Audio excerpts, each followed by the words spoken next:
Hi, this is Kevin Trainer, and I'd like to welcome you to my tutorial demo on Chapter 11 of the Murach MySQL book, second edition. And Chapter 11 is entitled How to Create Databases, Tables, and Indexes.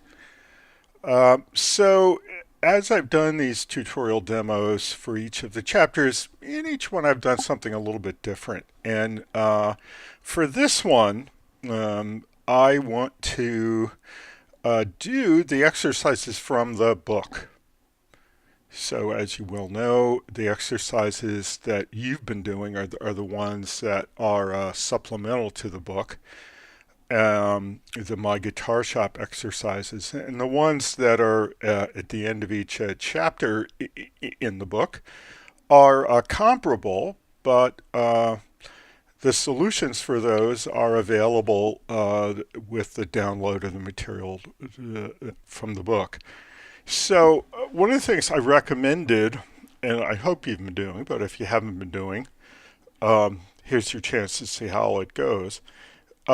Is to review the exercises in the book, and either to do them cold or to review the solutions as a way of kind of warming up for the exercises that you will be doing, the My Guitar Shop exercises. So the exercises from the book for Chapter 11, according to my digital edition of the book, are on page 351. And exercise 1 says, write a script that adds an index to the AP database for the zip code field in the vendors table. So let's take a look at that. Okay. So first of all, I'm going to crank up my copy of Workbench. And let's get it a little more centered in here. I think if we maximize it, we'll use up all the real estate we have very well. And get a connection up. And the first thing I want to do, because we're working on the exercises from the book, we're going to be using the book's sample databases, A, P, E, X, and OM. So let's reset those. That's always a good practice. I'm gonna go searching for the DB setup script, which resets all three databases. And there it is. It's loaded. And now I'm going to run it. And it looks like it ran okay. All right. So I've got that done. And I think I can probably just leave it there. And again, I'm on exercise 1, write a script that adds an index to the AP database for the zip code field in the vendors table. So let's just take a look at the vendors table, AP database. Let's open up that. And I've got that crazy tables fetching going on right now. So we're not going to be looking at it anytime soon. But so I apologize for that. So let's go to the exercise solutions for Chapter 11. And let's open up number 1. Okay? And it's pretty straightforward. It's create index vendors zip code index. Okay, so it has the name of the table, the name of the column, and then the suffix IX. On vendors, name of the table, and then in parens, the name of the column that we're using. So let's give that a run. Okay. And we have added an index on the zip code for vendors. Now, how's that going to help us? Well, if we have a query on the zip code on the vendor's table, and that we have a where clause that involves the vendor's zip code, it's going to speed up. Okay. Now, with the volume of data that we have in the database right now, you may see no appreciable increase in speed.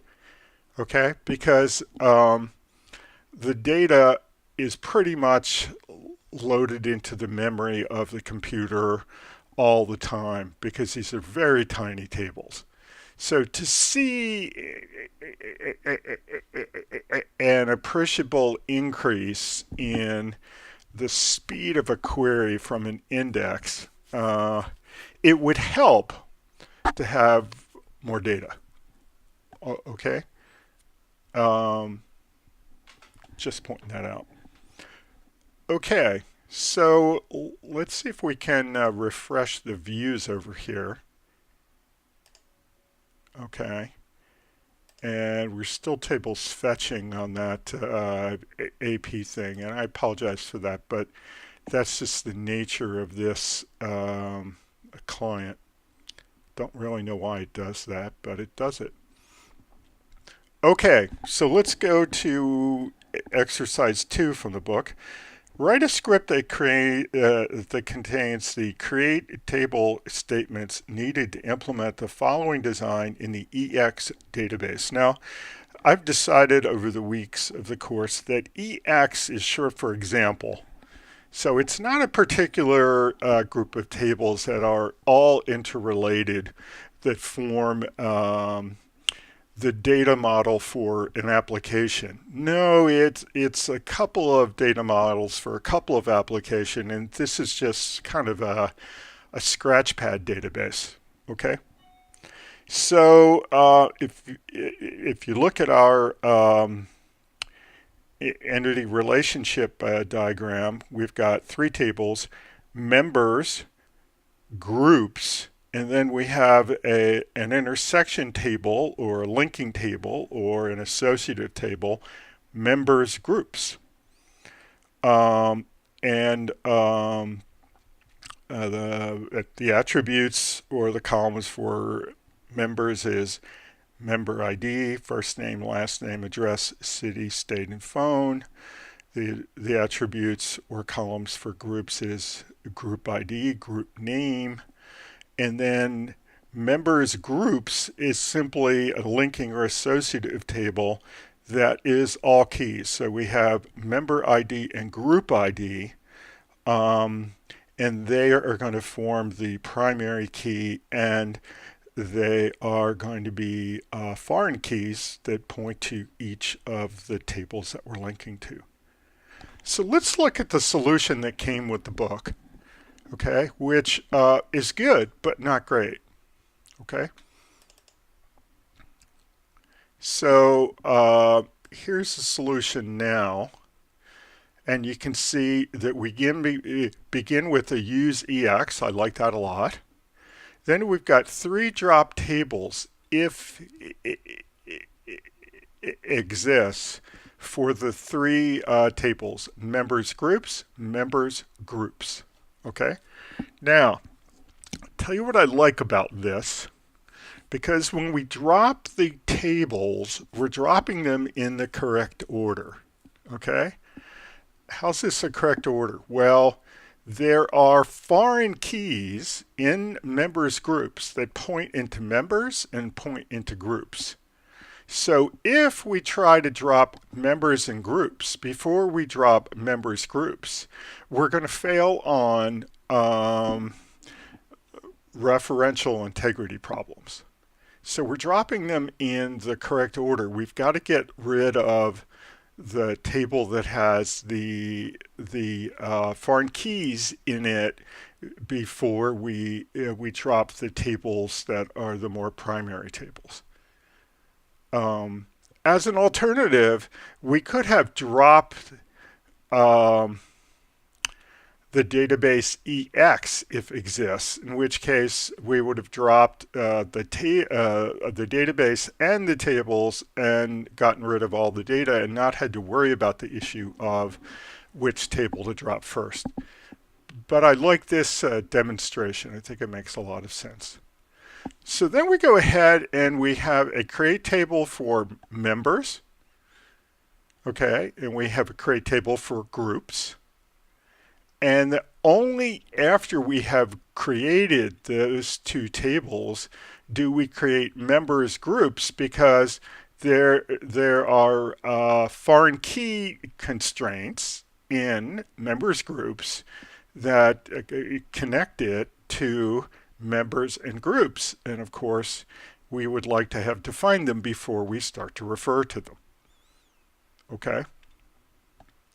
Now, when you look at the columns in each of the tables, they look right.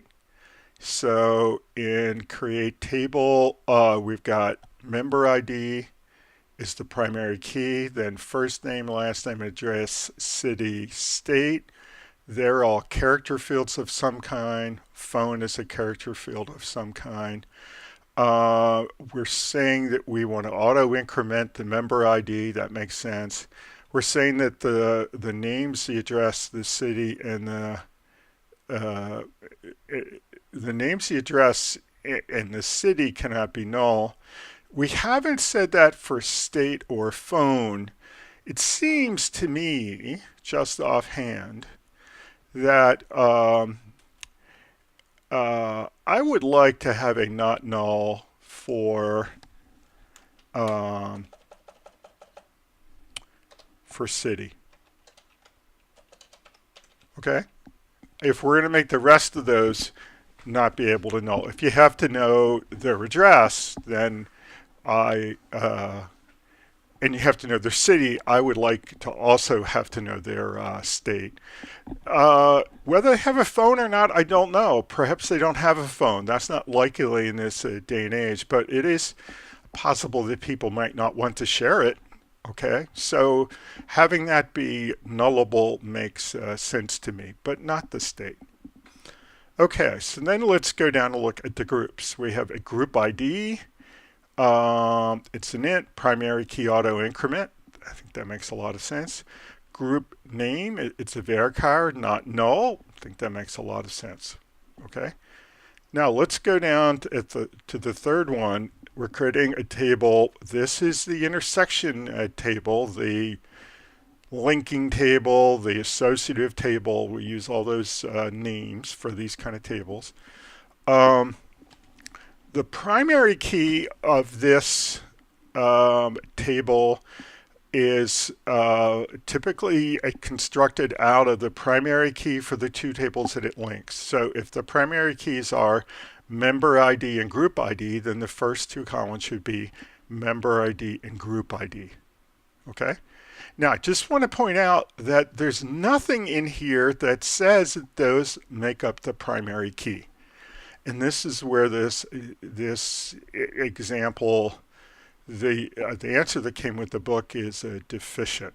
Okay, it's sufficient to run the rest of the answers in the book, but it's not sufficient. And we shouldn't have tables with no primary key. So let's add in a primary key. So let's add in constraint primary key and then let's have a list of fields, member ID, comma, group ID, and then another comma. Okay, so I think the author of this solution just got excited about the constraints for the foreign keys and forgot to put in the primary key constraint. We can't set up the primary keys on the individual columns themselves when we declare them, because we have a multi-column key which which is typically built with this table level primary key constraint. And then we have two foreign key constraints, members groups, FK members, and that's pointing to the member ID on ours. The foreign key is the member ID on our table, and it references the member ID on the members table. And then the constraint for the other one is the foreign key is the group ID on our table, and it references the group ID on the groups table. Okay, now I think we have a proper solution, having added in the primary key, having added in the not null, and let's give it a run. And it ran just fine. Okay, so that looks good. Now, it would be nice to be able to see all those tables. And now we do have the tables. We do have the tables for EX. So let's see what we have. We've got members. Let's take a look at that. Let's look at the columns for members. So that looks pretty good. Member ID is the primary key. Then we have the other columns, not null, except for phone is allowed to be null. Okay, that looks good. There should be a primary key index, and we got a primary key index. It's nothing we explicitly asked for. We get it automatically. We shouldn't have any foreign keys, okay, because this doesn't participate in as having a foreign key pointing at some other table. So no foreign keys. Okay, good. Well, that looks right. And then let's look at groups. So again, let's look at the columns. And we've got group ID, primary key, not null. Good. Group name, not null. That's just what we wanted. It should have a primary key index. It does. It shouldn't have any foreign keys because we didn't declare anything in here to be a foreign key pointing at some other table. And it doesn't have any. Just perfect. Okay, now let's look at that linking table, associative table, members groups, because that should have some foreign keys. Okay, so we've got two columns, member ID and group ID. Okay, they both show that they're part of the primary key. They both show that they're not allowed to be null. Okay.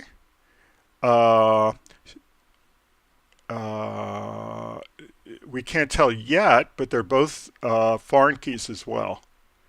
Okay, so we'll get there in a minute. In fact, let's just go look at the foreign keys tab. Okay, so we've got two foreign key constraints, okay, between members groups and members groups and members, okay. And then if we click on each of these, we can go see, this is the one for groups. So the group ID references the group ID in the other table, and this is the one for members. So the member ID references the member ID in the other table. So that's just what we wanted. And now let's look up indexes, okay? And even though we didn't create any indexes, we've got a primary index and we have a foreign key index. And I was really expecting to get a second foreign key index here, and I don't quite know why I don't have one. Let's look back at the index here.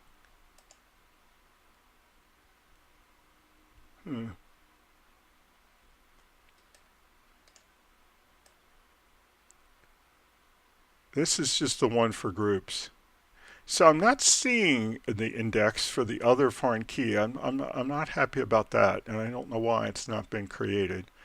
That's worrisome. to me, because again, with two foreign keys, each one of them should get their own index. So let's see, groups, foreign key, and this one.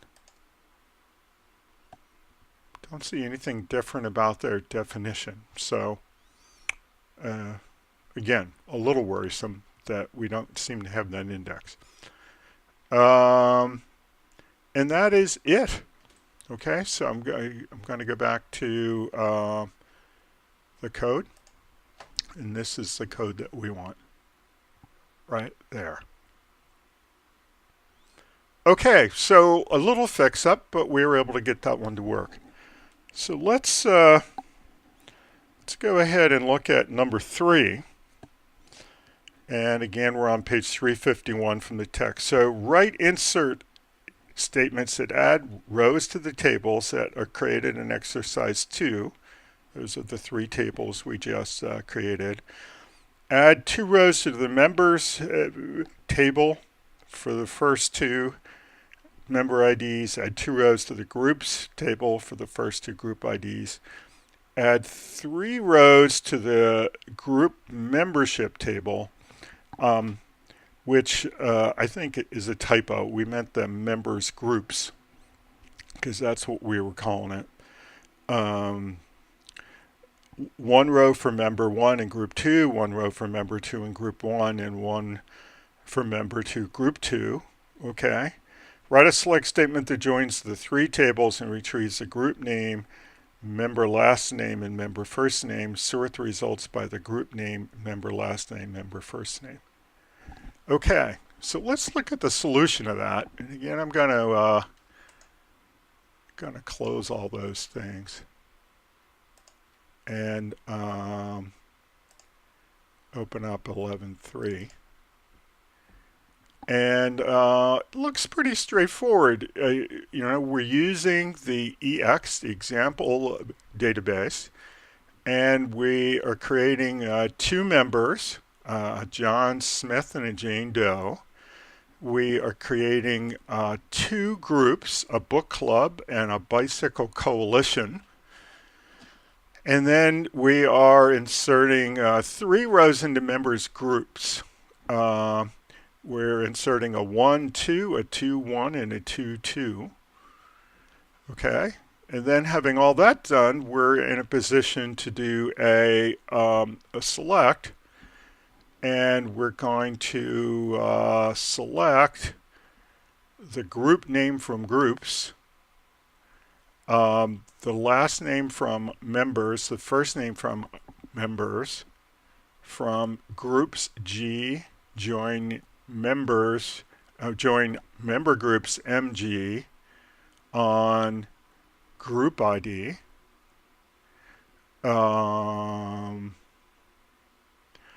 join members M on member ID, and then we want the order by to be group name, last name, first name. And I think that just gets the job done. That's what we were looking for. So let's give it a run.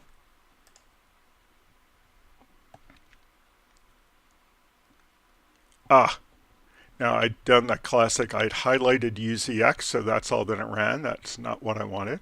So let me click out here somewhere and run it again. Okay. So good. So we've got 3 rows in the results set that we were expecting. 2 for the group Bicycle Coalition, Jane Doe and John Smith, and 1 for Book Club, Jane Doe. That's just what we were expecting. Okay, so where do we go from here? Well, in number 4, we alter that table. So write an alter table statement that adds 2 new columns to the members table created in exercise 2. Add 1 column for annual dues that provides for 3 digits to the left of the decimal point, 2 to the right, so that would be 5, 2. And it should have a default value of 5250. Add 1 column for the payment date we don't say anything about a default value. So it looks like when we add that at first, the existing data is just going to get null values because we didn't say anything about it not being able to be null. So let's look up number 4. Okay. Now, one of the things that we don't do here is we don't say that we want to use EX. Now, I think that's a mistake. So let's be more proper and begin with the use EX. Okay. Alter table members, add annual dues, decimal 5,2, default 5250. That's good. Alter table members, add payment date, no default value. Okay. Okay, now let's look at members and see what's there now. Okay, so we don't have either of those two fields, right? And of course, we have no values for them. Okay, so let's close members for now. And let's run our query. And that ran just fine. And let's go back to members and see what we've got. And what we've got is annual dues is $52.50 for each one. Okay, now I'm not seeing the other column, unfortunately. Okay, but if we come back here to members and we look at the columns, we should see that we do have that column, and it's just hard to get to. Now, so there's the payment date at the end. All right. So it's there. It's just a little bit hard to see in this view. You can see that this is kind of cut off. And maybe if I pulled that over a little bit, no, it just doesn't want to cooperate today, unfortunately. Okay.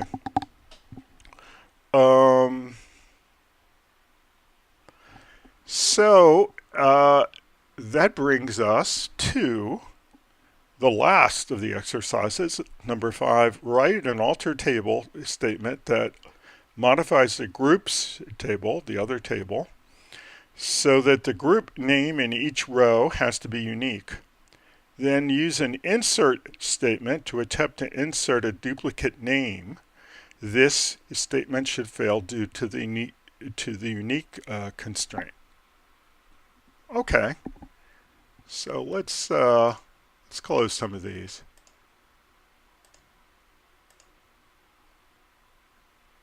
We changed that one, so I'm going to leave that as it was.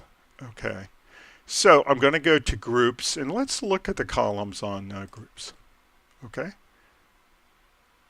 so we have group ID, group name. No constraint that it be unique.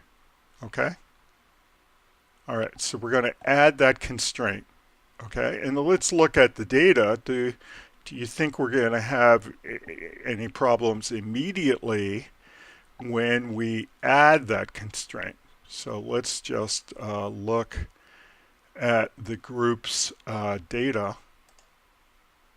And no, we're not going to be problems. They are unique, so we should be able to add that just fine. Okay, well, let's open solution 5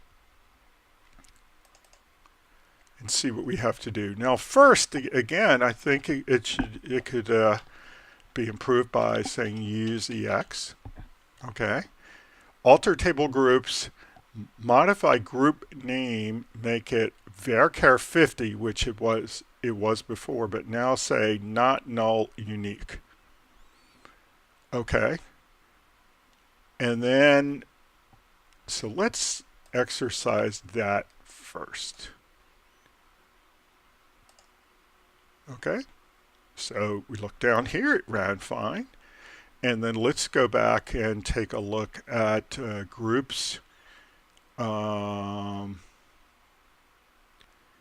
Let's look at the data. Okay, so the data is still there. Everything is fine. All right, now let's go back to 5 and run that last half of the script. Okay, so we're going to try to insert a duplicate and we should get an error. And we do. Error 1062, duplicate entry book club. So if we go back to groups and we refresh it, it still didn't add that because that would have been a duplicate. So it looks like we got our constraint added very successfully. So those are the exercises from the book. I think they're similar to the ones that you guys are going to be doing. And again, the answers that came with the book are good, but not perfect. But with just a little bit of improvement, we got them up to snuff. So I'm going to send you off to work on your exercises for the My Guitar Shop, and I'm going to say bye until next time. Bye-bye.